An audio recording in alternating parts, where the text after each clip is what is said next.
Hello, Radio from Hell. Oh, hi, here we are. Hi, it's me, Bill. It's X96 live at the X96 Toyota Big Ass Show.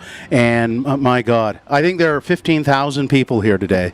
That's the last count I had. It's just the best Big Ass Show we've done. If it is, in fact, a 15,000 show, it will be the biggest one we've done in 17 years of doing this show. Wow. So it's terrific. And happy to be joined here in our makeshift studio at the Gallivan Center by the Wombats. Hello, guys. Hello. And now, gentlemen, as we were discussing off the air, if you swear at any time during this interview, you will be arrested by Salt Lake City Police. You see that guy over there with the aviator glasses right there? Yeah. He's an undercover vice officer for Salt Lake City Police, and he will arrest you. But we do need another chapter for our autobiography, maybe it's a good one. Now, don't test it. We're very clean-spoken young men. And they were telling me that none of you have ever been arrested? Not really, no. Not officially. No. Both Dan and Murph has been really close. We've had run-ins with the law, but we've never really never been arrested. No. You've got to get on that to have true success. Have you been arrested? Yes, I have. What did you do? It was a morals charge.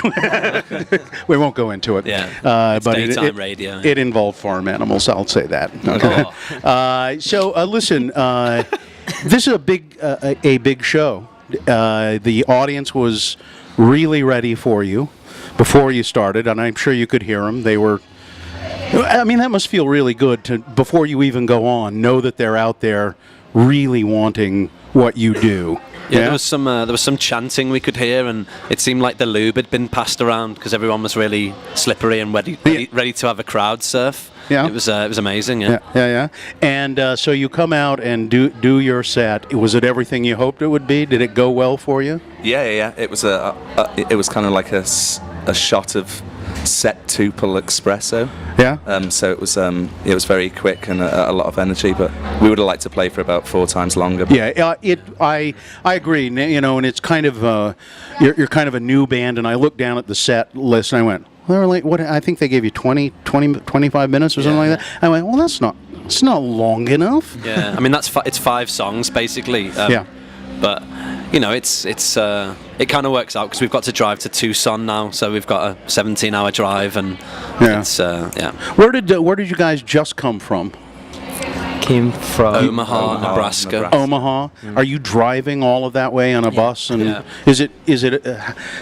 How is it now? What's your name? I'm sorry. My name's Todd. What is it like for you on a bus all the way from Omaha to here? To be honest, like I'm such a sleepy person. I just lie in my bunk and just sleep through it all. Yeah, it doesn't. And how about you guys? What is it? Is it terrible? What's your name? I'm sorry. I'm Daniel. I help out with some of the driving because the distances are so big that our driver can't stay awake for that long, and sometimes we have to arrive by a certain time. So I help out. Now you guys are from Liverpool. What? How is it hard for you to drive on the wrong side of the road? No, you get used to it pretty quickly. I've driven in because obviously the rest of Europe, England's the only place really. So the rest of Europe is all on the right-hand side. So I've driven in Italy before, and if you can drive in Italy, you can drive anywhere because the drivers are insane.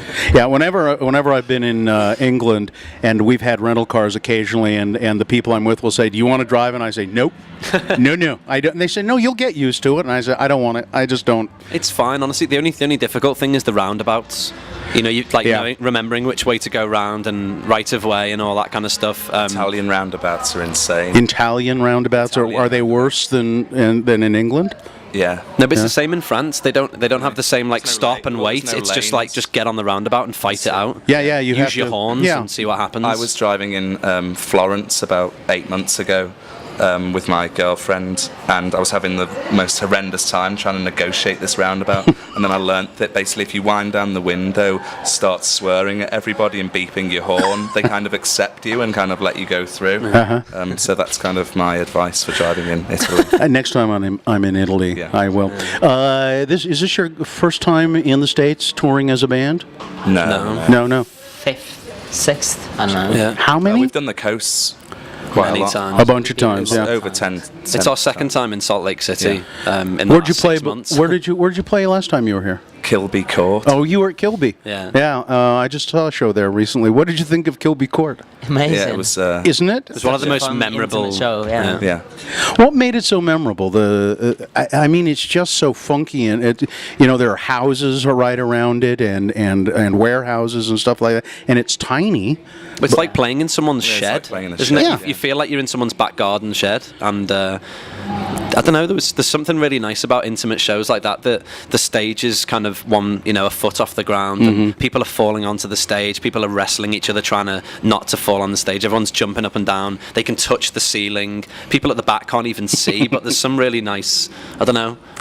Yeah. Being that closely sort of up against each other, I don't know. People. Yeah. Totally different feeling than a big show like this, and but do you have to adjust? You must have to adjust how you do your music. A little bit. No? Maybe for the more, I guess when it's a smaller show, we kind of treat it as more like an evening with the Wombats as opposed to like a big rock gig. An evening with so the we'll Wombats. talk a lot It's a more. little talking. Yeah. Just talk absolute nonsense for a good half an hour, to be honest. Listen, it was great to have you here. Have you already done you've been over there and signed autographs and all of that? So now it's on the bus and off you go. 17 hours non-stop to the next place. I have done that sort of thing. I used to be in an acting company, and we would travel by van and bus and all of that. So, but yeah, it gets pretty. This is the last big drive, and then we're just kind of, darting around California for a while. So. Austin to Austin. Philadelphia. That's going to be a fairly cheeky. That's a one. little one, yeah. And then when do you get to go back home? We're back End in of the UK October. the 22nd October. Yeah, you're looking forward to that too, probably. Huh? Nah. I don't know. We love being on the road, really, and we are road hogs. Prefer being on the road. It's kind of weird coming back home and getting used to normality. Yeah, there's nothing in Liverpool but pain and misery anyway. No, it's obviously nice to get back and see family and friends, but we have so much fun when we're out here. And Murph was saying that last night we slept in a hotel, and he actually was kind of freaked out when he woke up that he wasn't like shaking around on the bus. Yeah. So I guess we're creatures of habit. Guys, thanks a lot for being here. Next time you're in town, which I'm sure it will happen again, make sure you drop by our studios, and we'd love to talk to you live, and maybe we'll have you do a little acoustic thing in the studio sometime. We like that. That'd be great. It's Wombats, ladies and gentlemen. If you missed them on the Big Ass Show, but we still got plenty of music to come. We still have The Used. We still have AWOL Nation. We still have Neon Trees. That's it, right? Yeah, we're winding it up here. Oh, there's some other band playing as well. We'll get to it. Thanks, Wombats. Thank you very much. And Carlin, take it away. We'll go back to the studio. X96.